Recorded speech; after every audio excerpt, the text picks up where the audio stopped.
आप देख रहे हैं अल्फा डिफेंस हिंदी में आपका स्वागत है। आज के इस वीडियो में हम लोग बात करने वाले हैं भारतीय वायुसेना के लिए बनाए जाने वाले SCA एयरक्राफ्ट के बारे में। SCA का मतलब है signal intelligence and communication jammer aircraft. अगर इसको ओवर सिंप्लीफाई किया जाए तो कहा जा सकता है स्पाई प्लेन। ANI की तरफ से रिपोर्ट दी गई है कि आने वाले एक हफ्ते में भारत सरकार की तरफ से 3 SCA एयरक्राफ्ट भारतीय वायुसेना के लिए अप्रूव किए जाएंगे। देखिए, ये डेवलपमेंट एक काफी बड़ा डेवलपमेंट है और आपको समझना पड़ेगा कि इस समय भारतीय वायुसेना के पास में ऐसी कोई क्षमता मौजूद नहीं है। देखिए, इस तरीके के प्लेटफॉर्म्स को फोर्स मल्टीप्लायर कहा जाता है और इस समय भारतीय वायुसेना कई ऐसे प्लेटफॉर्म्स को अक्वायर करने की कोशिश कर रही है और इनको बनाने के लिए जो अप्रोच यूज की जा रही है वो भी सिमिलर है। यही कारण है कि यहाँ पर एक छोटी सी कंफ्यूजन बार बार हो जाती है और बहुत सारे लोग इनको इंटरचेंजेबली यूज कर लेते हैं।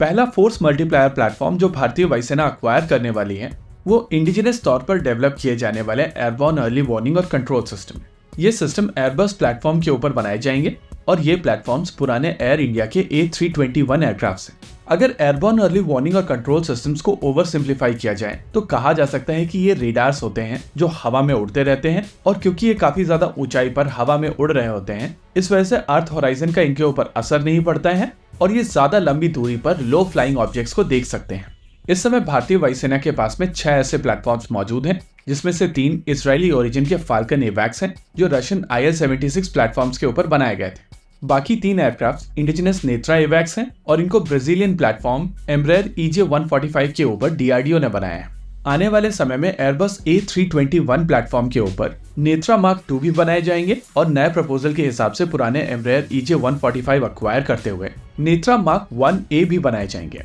इस प्रोसेस के बाद में टोटल एयरक्राफ्ट 18 हो जाएंगे।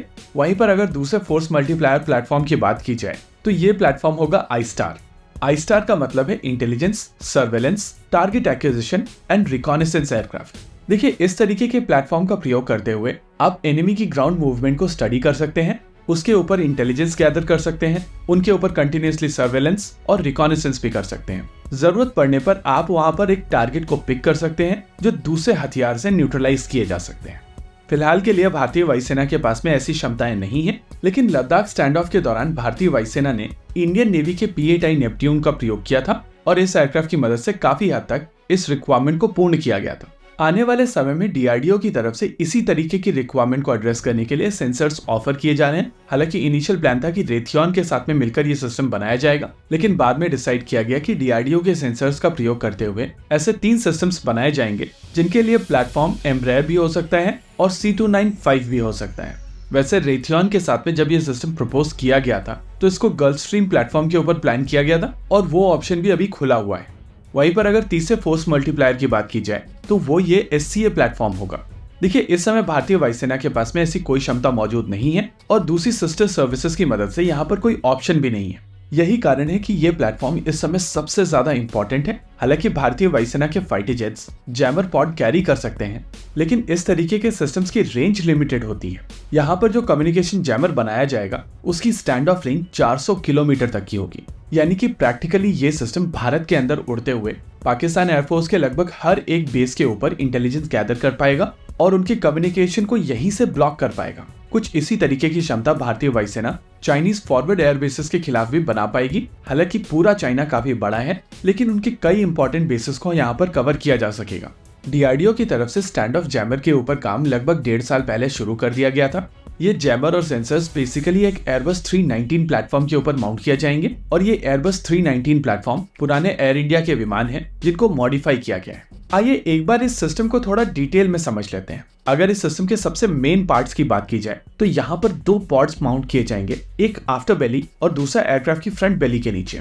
इन पॉड्स की मदद से ये एयरक्राफ्ट सिग्नल इंटेलिजेंस कर पाएगा और जैमिंग कर पाएगा। यहाँ पर जो सिग्नल इंटेलिजेंस की जाएगी वो पैसिव मोड में होगी और इलाके में अगर एनिमी बेसिस कम्युनिकेट कर रहे हैं तो उनके ऊपर सिग्नल इंटेलिजेंस की जा सकेगी। रेडार ऑपरेट कर रहे हैं तो उनके ऊपर सिग्नल इंटेलिजेंस की जा सकेगी। और सबसे इंटरेस्टिंग चीज, ये प्रोसेस आर्टिफिशियल इंटेलिजेंस की मदद से किया जाएगा। इसके अलावा जो दूसरे सेंसर्स हैं जैसे कि missile approach warning system, very high frequency communication system, satcom, ये सब चीजें कॉमन है जो आपको नेत्रा में भी दिखाई देती हैं और उसी चीज को यहाँ पर रिटेन किया जाएगा। होप यहाँ पर चीजें क्लियर हुई होंगी। इसी के साथ आज के इस वीडियो में रखते हैं केवल इतना ही। वीडियो को अंत तक देखने के लिए धन्यवाद। देखते रहिए अल्फा डिफेंस। जय हिंद।